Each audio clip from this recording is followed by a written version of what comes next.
Welcome back to another episode of Mindful Decisions, the space where we explore how psychology, economics, and human behavior shape the way we navigate life. I'm Laura, and today we're diving into a topic that every single one of us has faced at some point: how to stay calm after a loss.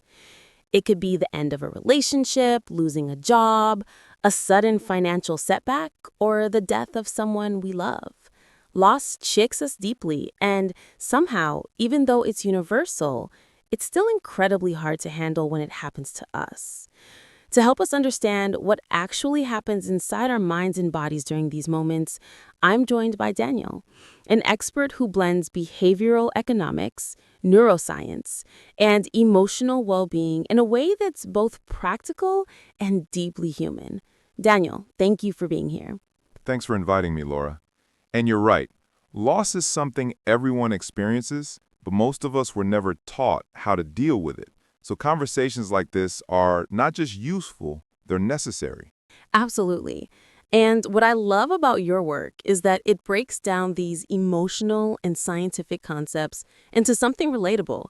Because let's be honest, when you're in the middle of a painful moment, the last thing you want is a textbook. You want clarity, calm, and some sense of direction.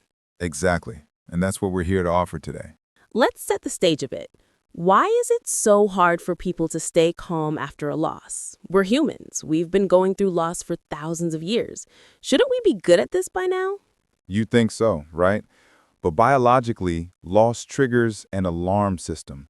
According to the National Institute of Mental Health, when we lose something meaningful, whether it's emotional, financial, or relational, the brain activates the same threat response that was designed to protect us from physical danger. Cortisol, adrenaline, all of that kicks in.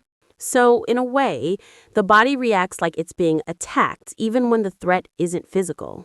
Exactly. And this stress response makes it incredibly hard to think clearly. Ironically, the moment we most need calm and clarity is the moment our brains are least capable of providing it. That is such an important point.